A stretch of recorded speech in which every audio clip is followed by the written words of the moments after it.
ప్రియ శ్రోతలు, మీ బైబిళ్లు తెరవండి. ఈరోజు మన పాఠం కొలసీ పత్రిక 2వ అధ్యాయం 1 నుండి 7వ వచనం వరకు. సావధానంగా వినండి. గత పాఠంలో నీలోని క్రీస్తు మహిమ నిరీక్షణ అనే సత్యాన్ని పౌలు మనకు నేర్పాడు. మనము క్రీస్తునందున్నాము అనగా మనం నూతన సృష్టి.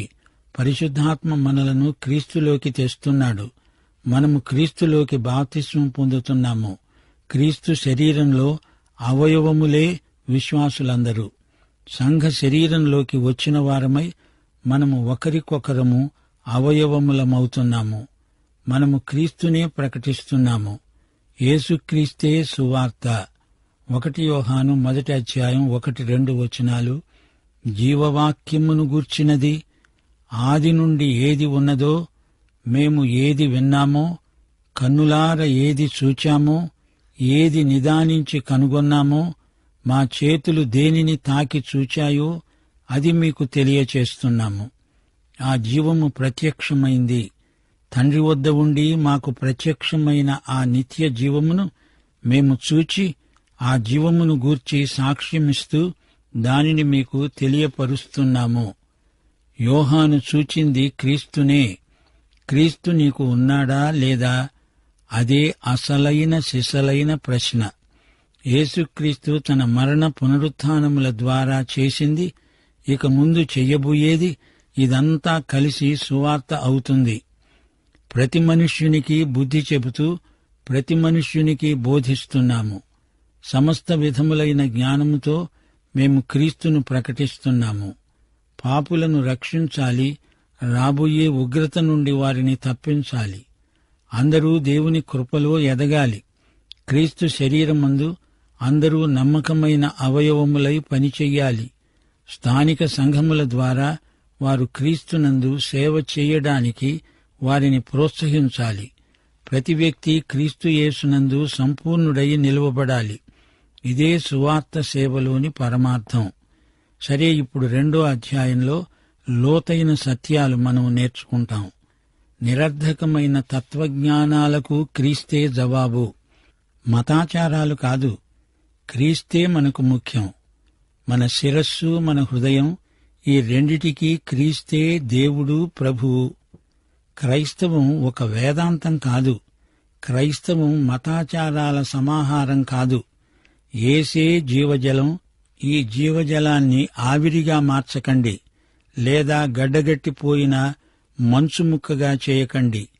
నీళ్లు తాగుతాము గాని ఆవిరిని మింగము, మంచుగడ్డలను తినము.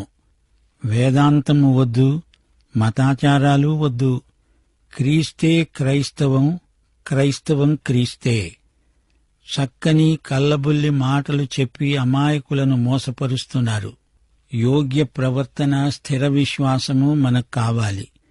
క్రీస్తునందు వేరు పారాలి, ఇంటి వలె కట్టబడాలి. మనుష్యుల పారంపర్యాచారాలు, మోసకరమైన నిరర్ధక తత్వజ్ఞానం మనకు వద్దు. క్రీస్తునందే దేవత్వము యొక్క సర్వ పరిపూర్ణత శరీరముగా నివసిస్తున్నది. మనము క్రీస్తునందు సంపూర్ణులం. క్రీస్తే శిరస్సు. క్రీస్తుతో కూడా చనిపోయి తిరిగి లేచాము. ఆయన మన అపరాధాలన్నీ క్షమించాడు. శిలువ జయోత్సవంతో మనం ఊరేగుతున్నాం. మతాచార కాండ మనకు వద్దు. ప్రతి ధర్మశాస్త్ర ఆచారానికి నిజస్వరూపం క్రీస్తులో ఉంది. మనము నీడను పట్టుకుని వేలాడాల్సిన అవసరం లేనే లేదు. శిరస్సు నుండి వేరు కావద్దు. శరీరములోని అవయవాలు, కీళ్లు, నరాలు, వేటి స్థానంలో అవి ఉండాలి. శిరస్సైన క్రీస్తు ద్వారా శరీరానికి అభివృద్ధి. క్రైస్తవమంటే సన్యాసం కాదు. మనుష్యుల ఆజ్ఞలు, పద్ధతులు మనల్ని నడిపించకూడదు. శరీరేచ్ఛా నిగ్రహం మనకు ఎంతైనా అవసరం. శ్రోతలు, కొలస్సీ 2వ అధ్యాయాన్ని బహు జాగ్రత్తగా అధ్యయనం చెయ్యాలి. మనము ఎటు వెడుతున్నామో చూచుకొని ముందడుగు వెయ్యాలి. దారి తప్పకూడదు. 1వ వచనం, మీ కొరకు లవొదికయ వారి కొరకు, శరీరరీతిగా నా ముఖము చూడని వారందరి కొరకు నేను ఎంతగా పోరాడుతున్నానో మీరు తెలుసుకొనగోరుతున్నాను. వారు ప్రేమయందు అతుకబడి సంపూర్ణ గ్రహింపు యొక్క సకలైశ్వర్యము కలిగిన వారై దేవుని మర్మమై ఉన్న క్రీస్తును స్పష్టముగా తెలుసుకున్నవారై తమ హృదయములలో ఆదరణ పొందవలెనని వారందరి కొరకు పోరాడుతున్నాను. శ్రోతలు వింటున్నారా? లవొదికయ్య కొలస్సీ పట్టణానికి దగ్గరగా ఉంది. లవొదికయ్య ఒక లోయలో ఉంది. ఫ్రుగియా పర్వత పంక్తికి ముఖద్వారంలో కొలస్సీ పట్టణమున్నది. కొలస్సీ పెద్ద పట్టణమేమీ కాదు. లవొదికయ్య గొప్ప పట్టణం. లవొదికయ్య సంఘానికి యేసు ప్రభు ఉత్తరం రాశాడు. లవొదికయ్య నులివెచ్చని సంఘం. పౌలు వీరందరి కోసం ఎంతగానో పోరాడుతున్నాడు. అతని హృదయంలో ఎంతో వేదన ఉంది. కొలస్సిలో, లవొదికయ్యలో ఎంతో ప్రమాదం పొంచి ఉంది. ఈ సంఘాలను గురించి పౌలు మనస్సులో ఎంతో చింత, ఆందోళన. ఒకరు ఇటు, ఒకరు అటు చెదిరిపోతున్నారు. ఈ రోజున మన సంఘాలు కూడా అలాంటి పరిస్థితిలోనే ఉన్నాయి. పౌలులాగా ప్రసవ వేదన ప్రార్థన చేసేవారు మనకు కావాలి. లవొదికయ్య క్రీస్తును ఒక వ్యక్తిగా పోగొట్టుకున్నది. మానవుని మేధస్సుకు, మనస్సుకు యేసే దేవుడు. మానవుని హృదయానికి, అంతరింద్రియాలకు యేసే ప్రభువు. పౌలు అంటున్నాడు, మీలో కొందరు శరీరరీతిగా నా ముఖము చూడని వారున్నారు. వారందరి పక్షాన నేను ప్రార్థనలో ఎంతో పోరాడుతున్నాను. ఎఫెసు పట్టణానికి కొలస్సీ 160 కిలోమీటర్ల దూరం. పౌలు ఎఫెసు వరకు వచ్చాడుగాని ఎందుకో కొలస్సీ, లవొదికయ్య పట్టణాలకు వెళ్లలేదు. దేవుని ఆత్మ అతణ్ణి వెళ్లనీయలేదు. పౌలు ఉత్తర దిశగా వెళ్లాడు. 3వ సువార్త యాత్రలో అలాగే జరిగింది. నన్ను శరీరరీతిగా చూడని వారు మీలో కొందరున్నారు. ఆ ప్రాంతాలలోకి వచ్చినప్పుడు వీరు అక్కడ లేరు. పౌలు అక్కడికి వెళ్లలేదు. వీరు ఆయన ఉన్న చోటికి రాలేదు. వారు తమ హృదయములలో ఆదరణ పొందాలని పౌలు కోరిక.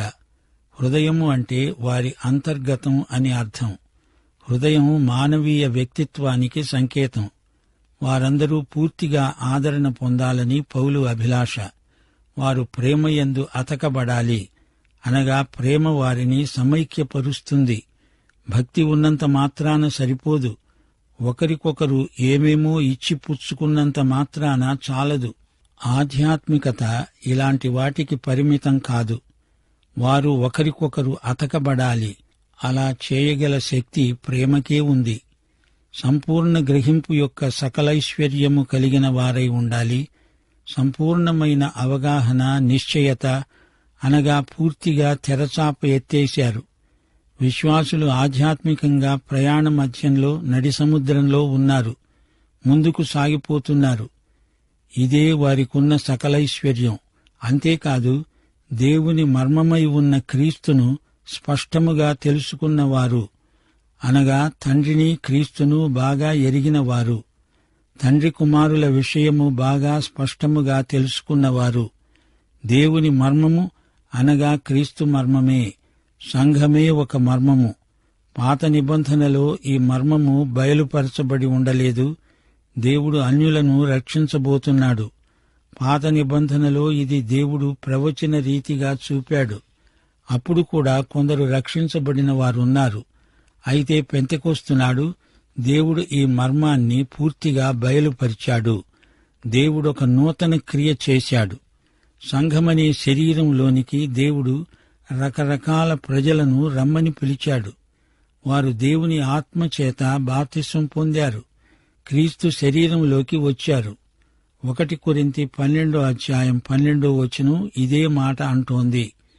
ఏలాగు శరీరము ఏకమై ఉన్నా అనేకమైన అవయవములు కలిగి ఉన్నదో, ఏలాగు శరీరము యొక్క అవయవములన్నీ అనేకములై ఉన్నా ఒక్క శరీరమై ఉన్నదో, అలాగే క్రీస్తు ఉన్నాడు.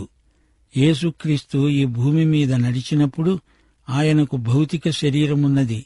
అయితే ఈ రోజున ఆయనకు మహిమ శరీరమున్నది. అది ఆధ్యాత్మిక శరీరం. అదే క్రీస్తు సంఘం. విశ్వాసులందరూ కలిసి సంఘమవుతున్నారు. క్రీస్తు శరీరం. ఆ శరీరములోని అవయవములన్నీ కలిసి శరీరం. దమస్కు మార్గంలో సౌలా సౌలా నన్నెందుకు హింసిస్తున్నావు అని ప్రభు అడిగాడు. సౌలు యేసును వ్యక్తిగతముగా హింసించాడు. సంఘము క్రీస్తుకు చెంది ఉన్నది. ఈ క్రీస్తు మర్మము సంఘ మర్మము. ఇది దేవుని మర్మం. దేవుని మర్మమై ఉన్న క్రీస్తు. 1 కొరింథీ 12:13 పరిశీలించండి. యూదులమైన, గ్రీసు దేశస్థులమైన, దాసులమైన, స్వతంత్రులమైన మనమందరము ఒక్క శరీరములోనికి ఒక్క ఆత్మయందే బాప్తిస్మము పొందాము. మనమందరము ఒక్క ఆత్మను పానము చేసిన వారమయ్యాము. ఇదే సంఘములోని సమైక్యత. ఈ ఐక్యతను మనము ప్రకల్పన చేయలేము. సంస్థాగతమైన సంఘాలు కలవవు. సంస్థలకు, వ్యవస్థలకు మధ్య సమైక్యత అసాధ్యం. సమాధానమనే బంధము చేత ఆత్మ కలిగించే ఐక్యతను మనం కాపాడుకోవాలి. కాపాడుకోలేకపోతే సైతానుకు జయం కట్టబెట్టిన వారమవుతాము. 3 బుద్ధి జ్ఞానముల సర్వసంపదలు ఆయన యందే గుప్తములై ఉన్నవి. ఈ సత్యాన్ని దేవుని బిడ్డలు ఎన్నటికీ మరచిపోకూడదు. సమస్త జ్ఞానము క్రీస్తునందే ఉన్నది. జ్ఞానమంటే ఏమిటి? జ్ఞానం క్రీస్తునందే లభిస్తుంది అని తెలుసుకోవడమే జ్ఞానం. క్రీస్తే మనకు జ్ఞానమై ఉన్నాడు. బుద్ధి జ్ఞానము అంతా క్రీస్తునందే ఉన్నది. ఎవడైనను చక్కని మాటల చేత మిమ్మును మోసపరచుకుండునట్లు ఈ సంగతులు చెప్తున్నాను. వేదాంత చర్చలో చక్కని మాటలు వినపడతాయి. వేదాంతం, తత్వజ్ఞానం కొందరు క్రైస్తవుల బుర్రను నింపేసినందుచేత వారు బైబిలును అవతల పెట్టేశారు. వేదాంత పట్టభద్రులు. బైబిలు కంటే ఎక్కువ తత్వజ్ఞానం తెలుసు. కొలసీ సంఘానికి ఇదే బెడద వచ్చి పడింది. లవొదికయ సంఘానికి కూడా ఇదే జబ్బు వచ్చింది. దీనివల్ల సంఘం బలహీనమవుతుంది. తాము చెడిపోతూ మేము బాగానే ఉన్నాము అనుకుంటున్నారు. వీరికి ధనధాన్య సమృద్ధి ఉంది, తత్వజ్ఞానం ఉంది. నిరర్ధక వేదాంతం వారి తలకెక్కింది. తమ నిజస్థితిని వారు గుర్తించలేకపోతున్నారు. కల్లబొల్లి మాటల చేత మోసపోకండి, అది గొప్ప ప్రమాదం. వారి వాక్చాతుర్యం, తీయటి మాటలు మిమ్మల్ని పెడదోవ పట్టిస్తాయి. మానసికమైన సాముగరిడీలు సువార్త ప్రకటనకు ఎందుకు కొరగావు? దేవుని వాక్యాన్ని ఉన్నది ఉన్నట్లు చెబితే చాలు. ఇలాంటి తప్పుల తడక బోధకులు మనుష్యులను ఆకర్షిస్తారు. జనాన్ని తమ చుట్టూ చేర్చుకుంటారు. పౌలంటున్నాడు, నేను శరీర విషయములో దూరముగా ఉన్నా ఆత్మ విషయములో మీతో కూడా ఉండి మీ యోగ్యమైన ప్రవర్తనను, క్రీస్తునందలి మీ స్థిర విశ్వాసమును చూచి ఆనందిస్తున్నాను. పౌలు సంఘమును గురించి మంచి వార్త విన్నాడు. వారి యోగ్యమైన ప్రవర్తనను గూర్చి తెలుసుకున్నాడు. వారి విశ్వాసం స్థిరంగా ఉంది. వారు చక్కగా నిలవబడుతున్నారు. ఒకరినొకరు ఆనుకుంటున్నారు. భుజాలు ఆనించి నిలవబడుతున్నారు. స్థిరంగా నిలవబడగలుగుతున్నారు. అటూ ఇటూ కదలకుండా ప్రభువు పక్షాన నిలవడం గొప్ప విజయమే. 1 కొరింథీ 15:58 ఇదే మాట అంటోంది. నా ప్రియ సహోదరులారా, మీ ప్రయాసము ప్రభువునందు వ్యర్థము కాదని ఎరిగి స్థిరులు, కదలని వారు ప్రభువు కార్యాభివృద్ధియందు ఎప్పటికీ ఆసక్తులై ఉండండి. కొలసీ సంఘం స్థిరమైన సంఘం. వారు అలాగే నిలిచి ఉండాలి. తప్పుడు బోధల గాలికి అటు ఇటు కొట్టుకుని పోకూడదు. కొలసీ పత్రిక 2:6-7 కావున మీరు ప్రభువైన క్రీస్తు యేసును అంగీకరించిన విధముగా ఆయన యందు వేరుపారిన వారై ఇంటివలే కట్టబడుతూ మీరు నేర్చుకొనిన ప్రకారముగా విశ్వాసమందు స్థిరపరచబడుతూ కృతజ్ఞతాస్తుతులు సమర్పించటమందు విస్తరిస్తూ ఆయన యందు ఉండి నడుచుకొనండి. ప్రియ శ్రోతలు, వింటున్నారా? రక్షించబడటం అంటే ఏమిటి? క్రైస్తవుడవటమంటే ఏమిటి? రక్షణ అంటే అది ఇది చేయటం కాదు, చెయ్యగలగడము కాదు. రక్షణ అంటే రక్షకుణ్ణి అంగీకరించటం. ఆ రక్షకుడే యేసుక్రీస్తు. మీరు ప్రభువైన క్రీస్తు యేసును అంగీకరించారు, రక్షణ పొందారు. రక్షకుడు మీకున్నాడు. అయితే మీరిప్పుడు ఏమి చెయ్యాలి? అలాగే ఆయన యందుండి నడుచుకోవాలి. ప్రభువైన క్రీస్తు యేసును అంగీకరించి ఆయన యందుండి అలాగే నడుచుకోండి. ఆత్మయందు నడవాలి. క్రీస్తుతో నడవడమంటే గాలిలో ఎగరడం కాదు, భూమి మీద పాదాలు మోపి నడవడం. ఇంట బయట, బడిలో, గనిలో, వనిలో, కార్ఖానాలో క్రీస్తునందుండి నడుచుకోవాలి. అనుదిన జీవితం క్రీస్తునందుండి నీవు నడుస్తూ ఉండగా అందరికీ కనపడుతుంది. ఆయన యందు వేరుపారిన వారై ఉండాలి. నీవొక చెట్టు బతికున్నదంటే ఆ రహస్యం చెట్టు వేరులో ఉన్నది. బాగా వేరు తన్నిన చెట్టు త్వరగా పడిపోదు. మీరు ఇల్లులాగా కట్టబడాలి, చెట్టులాగా స్థిరంగా నిలవాలి. ఇంటికి జీవం లేదు, కాని చెట్టుకు జీవమున్నది. ఇంటికి మంచి పునాది ఉండాలి. ఎఫెసీ పత్రికలో పౌలు అంటున్నాడు, మన జీవితము అనే కట్టడానికి యేసుక్రీస్తే పునాది. ప్రభు అయిన యేసుక్రీస్తును అంగీకరించినప్పుడు ఆయన యందుండి నడుచుకుంటాము. అంటే ఏమి చేస్తున్నాము? వేరుపారిన చెట్టు వలె జీవిస్తాము. ఆయన నుండి జీవరసాన్ని స్వీకరిస్తాము. ఆయన యందు కట్టబడుతూ ఉంటాము. మన విశ్వాసము ఆయన యందు నిలకడగా ఉండాలి. స్థిరమైన విశ్వాసం మనకెంతైనా అవసరం. విశ్వాసం బలహీనమైతే క్రీస్తుకు దూరమైపోతాము. ప్రియ శ్రోతలు వింటున్నారా? కొలసీ పత్రిక క్రీస్తు యొక్క ప్రాముఖ్యాన్ని మనకు ఎత్తి చూపుతుంది. మన జీవితంలో ఎట్టి పరిస్థితికైనా క్రీస్తు చాలు. సంపూర్ణత, బుద్ధి, జ్ఞానములు అన్నీ క్రీస్తులోనే ఉన్నాయి. క్రీస్తునందు సంఘ మర్మము పూర్తిగా బయలుపరచబడింది.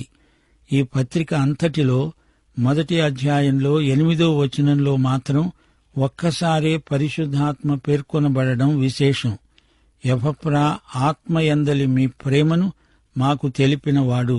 అయితే 9వ వచనంలో ఆనందం, ఓర్పు, దీర్ఘశాంతం మొదలైన ఆత్మ ఫలాలు చెప్పబడ్డాయి. అయితే ఈ పత్రిక అంతటిలో యేసుక్రీస్తే ప్రభువు అని నొక్కి చెప్పడం జరిగింది. యేసు ప్రభుత్వాన్ని గుర్తించడం పరిశుద్ధాత్మ కార్యమే. వేదాంతం కాదు, మతాచారాలు కాదు, క్రీస్తే మనకు ముఖ్యం. భక్తి అంటే అర్థమేమిటో ఈ పత్రిక విడమర్చి చెప్తోంది. అన్ని విషయములలో ప్రభువును సంతోషపెట్టేటట్లు ఆయనకు తగినట్లుగా నడుచుకోవాలి. పరిశుద్ధత అంటే ఏమిటి? యేసుక్రీస్తు నాకు నీకు పరిశుద్ధత అయి ఉన్నాడు. దేవుని వాక్యము తప్ప మరి దేనికి మనపై తీర్పు తీర్చే అధికారం లేదు. బాహిరమైన ఆచారాలను బట్టి మనం పరిశుద్ధులము కాము. క్రీస్తు రక్తాన్ని బట్టే మనకు హృదయశుద్ధి కలిగితే అదే పరిశుద్ధత. బాహిరాచారాలు హృదయాన్ని శుద్ధిపరచలేవు. ప్రియశ్రోతలు వింటున్నారా? ఈ రోజు పాఠం మనకెంతో అమూల్యమైనది. ప్రార్థన అంటే పోరాటం. విశ్వాసులం మనమంతా ప్రేమయందు అతకబడి ఉన్నాము. అయితే ఒక ప్రశ్న, ఈ యేసుక్రీస్తును నీ రక్షకుడుగా, ప్రభువుగా నీవెరుగుదువా? అయితే ఈ పాఠమంతా నీకోసమే. ప్రభు అయిన యేసుక్రీస్తు వారి కృప, తండ్రి అయిన దేవుని ప్రేమ, పరిశుద్ధాత్మ యొక్క నిత్య సహవాసము మనకందరికీ తోడై ఉండునుగాక. ఆమేన్.